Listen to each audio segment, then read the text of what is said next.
जिस समय केवट की नाव में राम जी बैठने वाले थे, केवट ने चरण धोने की हट की, राम जी ने स्वीकृति दे दी।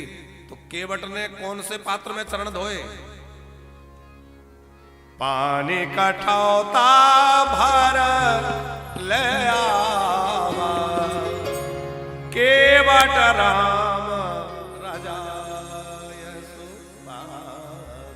कठौता लकड़ी का।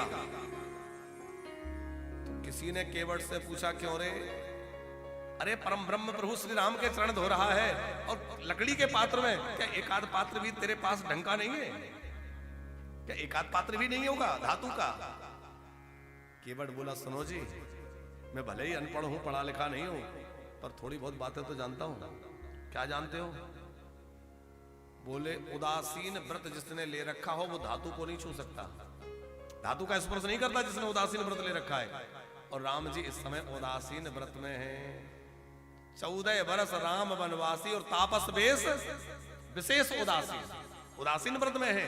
मैं धातु के पात्र में चरण पखारूंगा, इनका व्रत भंग हो जाएगा, और राम जी का व्रत भंग नहीं होना चाहिए, इसलिए मैं धातु का पात्र ना लेके लकड़ी का पात्र लिया।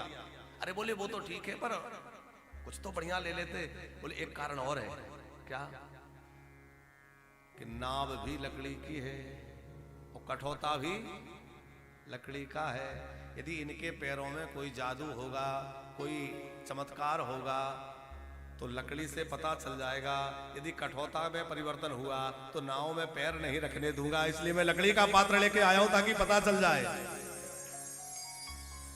और तीसरी बात जिसलिए हम ये प्रसंग यहां लेके आए, रोते हुए केवट ने प्रेम विह्वल होकर के कहा कि राम जी तो यहां से प्रस्थान कर जाएंगे, उनका चरणामृत पी के मेरी तृप्ति नहीं होगी। यदि मैं किसी धातु के पात्र में चरण पखारता हूं तो वो जल समाप्त होने के बाद जल कहां मिलेगा? लेकिन यदि लकड़ी के पात्र में जल लेकर के चरण पखारूंगा तो वो लकड़ी का पात्र जल का शोषण कर लेगा, जल को सोख लेगा। लकड़ी जल को सोख लेती है, तो वो चरणामृत उस लकड़ी के कठौते में जाकर के अंदर समा जाएगा, सोख लेगा। तो क्या करोगे? बोले, फिर उस कठौते को धो धो करके पीता रहूंगा और राम जी के चरणामृत का आनंद जीवन भर लेता रहूंगा। उस राम जी के चरणामृत से भरे कठौते में को संभाल के रखूंगा और उसी कठौते को धो धो कर उससे चरणामृत का स्वाद लेता रहूंगा। तो जैसे केवट चरणामृत के स्वाद के लिए कठौते को संभाल के रखता है, भगवान शंकर लाला के अंगगंध को पाने के लिए लाला की झगुली मैया से लेके जटाओं में बांध ली और श्रृंगी निनाद करते हुए भगवान शंकर कैलाश की ओर चले हैं। बड़ा आनंद है।